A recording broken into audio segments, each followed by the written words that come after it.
directeur général, mesdames et messieurs, chers amis du monde sportif.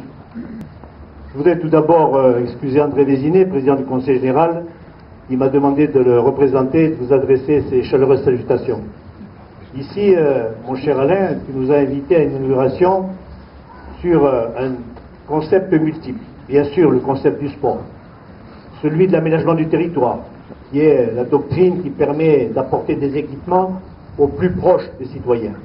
Et un stade dans la cité, c'est vraiment un équipement qui est de centralité. Puis j'ai noté aussi que, au-delà de la qualité du gazon synthétique, il y a aussi la notion de développement durable, puisque plus besoin d'arrosage, moins d'entretien, donc les économies d'eau aujourd'hui sont importantes sur notre planète et c'est une préoccupation dont tous les élus ont à cœur d'y apporter solution. Donc c'est aussi l'exemplarité. Et je me réjouis que l'ensemble des collectivités, depuis le plus haut niveau, depuis l'État à travers M. Bessières, le Conseil régional, le Conseil général, la commune, au fond, tous ceux qui collectent nos impôts, eh bien aujourd'hui ont apporté leur contribution à un équipement de qualité, je dirais de très haute qualité.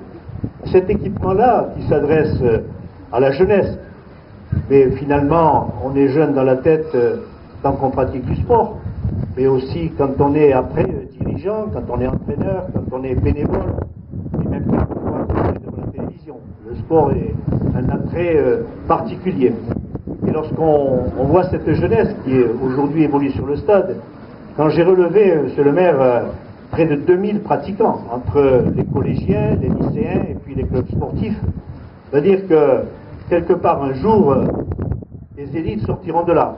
Et nous avons bientôt un exemple symbolique de celui qui a pu faire un parcours jusqu'au plus haut niveau du sport. Bien peut-être qu'un jour on regardera la télévision et faire monter aux Olympiques, aux championnats de France. En tout cas, c'est ce que je souhaite de cette jeunesse-là. C'est vrai que ça a été dit avant moi, mais investir dans la jeunesse n'est jamais neutre.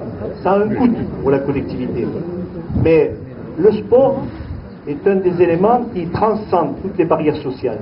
Lorsque vous voyez des jeunes en maillot, en short, eh bien, on ne regarde plus les difficultés qu'ils ont à traverser dans la vie à travers leur famille, situations qui sont quelquefois difficiles.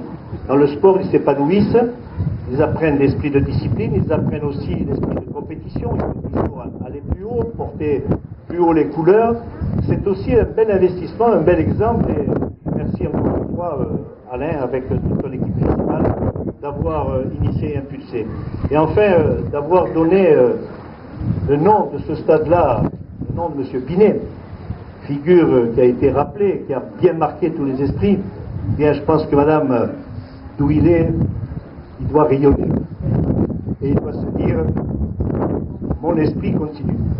Alors, en hommage à M. Binet et puis à toute sa famille ici présente, je voudrais que, ici, son esprit continue à souffler sur cette jeunesse et sur ceux qui accompagnent la jeunesse, parce qu'il faut aussi que les adultes s'investissent pour formater ceux qui demain deviendront les citoyens de la France, les citoyens de la collectivité, qui seront appelés à prendre des responsabilités au niveau sportif, à l'image de votre mari, mais aussi à l'image de ceux qui investissent pour la jeunesse, pour l'avenir de la France. Merci.